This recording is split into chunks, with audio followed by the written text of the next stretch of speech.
দ্বিতীয় ধাপে ১৫৭ উপজেলায় ভোট গ্রহণকাল। আজ সকাল থেকে কেন্দ্রে কেন্দ্রে যাবে নির্বাচনী সরঞ্জাম। এরই মধ্যে মাঠে নেমেছে বিজিবি, র্যাব সহ আইনশৃঙ্খলা বাহিনীর বিপুল সদস্য। সমতলে সাধারণ ভোট কেন্দ্রে ১৭ জন এবং ঝুঁকিপূর্ণ কেন্দ্রে মোতায়েন থাকবে ১৯ জনের ফোর্স। দুর্গম ও পার্বত্য এলাকায় এই সংখ্যা আরও বেশি।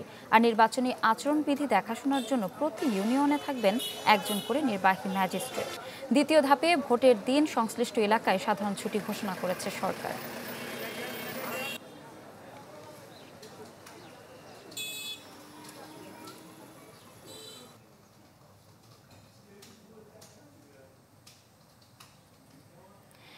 এবার নির্বাচনী খবর জানাতে আমাদের সাথে যুক্ত হচ্ছে নারায়ণগঞ্জ ও কুড়িগ্রাম থেকে আমাদের সহকর্মীরা। শুরুতে চলে যাচ্ছে নারায়ণগঞ্জে, সেখানে আছেন আমাদের সহকর্মী আহসান সাদিক। সাদিক, শেষ মুহূর্তে নির্বাচনী পরিবেশ কেমন দেখছেন? ঈপ্সিতা, গতকাল কিন্তু আনুষ্ঠানিকভাবে যে নির্বাচনী প্রচারণা সেটি কিন্তু শেষ হয়েছে এবং আপনাকে জানাই যে দ্বিতীয় দফায় নারায়ণগঞ্জের ২৫০০, রূপগঞ্জ এবং সোনারগাঁ এই তিনটি উপজেলাতে কিন্তু আসলে উপজেলা নির্বাচনের অনুষ্ঠিত হবে। তো বলা যায় যে এখন পর্যন্ত নির্বাচনের পরিবেশে দুই একটি বিচ্ছিন্ন ঘটনা ছাড়া মোটামুটি যে সকল প্রার্থী রয়েছেন তারা বলা যায় যে নির্বিচ্ছিন্নভাবে কিন্তু তাদের প্রচারণা গতকাল পর্যন্ত কিন্তু চালিয়ে যেতে পেরেছেন। তারপরও যে কোনো ধরনের অপ্রীতিকর অবস্থা বা নির্বাচনী পরিবেশ সুষ্ঠু রাখার জন্য জেলার আইনশৃঙ্খলা বাহিনী, যদি বলি র্যাব, বিজিবি এবং স্ট্রাইকিং ফোর্স হিসাবে যে ম্যাজিস্ট্রেট রয়েছেন, তারা কিন্তু যতটুকু নির্বাচন কমিশন সূত্রে জানাচ্ছেন যে তারা কিন্তু আগামীকাল মাঠে কিন্তু তারা থাকবে নির্বাচন পরিবেশকে বজায় রাখার জন্য। আর প্রার্থীদের অবস্থা যদি জানাই তাহলে কিন্তু তারা একটি দাবি জানাচ্ছেন যে কালকে একটি সুষ্ঠু পরিবেশের মাধ্যমে যেন ভোটাররা ভোট কেন্দ্রে যেতে পারেন, এই দাবিটি কিন্তু তারা সর্বশেষ গতকাল পর্যন্ত জানিয়ে এসেছেন। এবং সোনারগাঁ, রূপগঞ্জ এবং ২৫০০ এই তিনটি স্থানে ইতিমধ্যে যে ২৫০০ এবং রূপগঞ্জ, এখানে কিন্তু মহিলা ভাইস চেয়ারম্যান এবং পুরুষ ভাইস চেয়ারম্যান সেই দুটি পদ কিন্তু বিনা প্রতিদ্বন্দ্বিতায় নির্বাচিত হয়েছেন।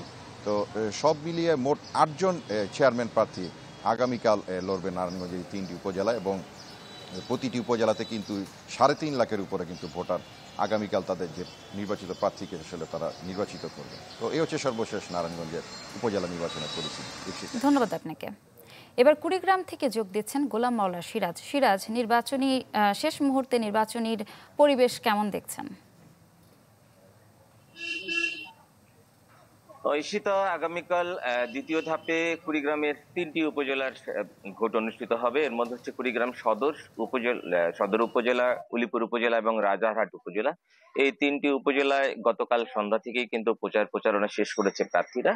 তো শেষ মুহূর্তে কিন্তু সবগুলো প্রার্থী বলেন, যে ভোটার বলেন, সবারই কিন্তু একটু তোড়জোড় ছিল।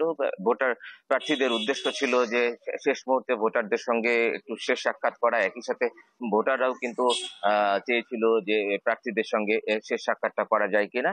তো সবকিছু মিলিয়ে এখন পর্যন্ত কিন্তু এই ৩টে উপজেলায় তেমন কোনো বড় ধরনের বিশৃঙ্খলার ঘটনা ঘটেনি। আর আজকে কিন্তু স্ব উপজেলা থেকে কেন্দ্রে কেন্দ্রে ভোটের যে সামগ্রী সরঞ্জামাদি রয়েছে সেগুলো কিন্তু বিতরণ করা হবে। এবং আমরা যেটা জেনেছি, জেলা প্রশাসন, রিটার্নিং কর্মকর্তার কার্যালয়, একই সাথে পুলিশ প্রশাসন যেটা বলছে যে আগামীকালের ভোট সুষ্ঠু করবার জন্য কিন্তু সকল ধরনের চেষ্টা তারা করেছেন। মাঠে থাকবে র্যাব, থাকবে বিজিবি, থাকবে পুলিশ, থাকবে আনসার বাহিনী রয়েছে, একই সাথে নির্বাহী ম্যাজিস্ট্রেট থাকবে, টহলরত অতিরিক্ত পুলিশ সদস্য, র্যাব সদস্য কিন্তু রয়েছে এবার মাঠে ভোট সুষ্ঠু করবার জন্য, এমনটাই কিন্তু আমাদেরকে জানিয়েছে প্রশাসন।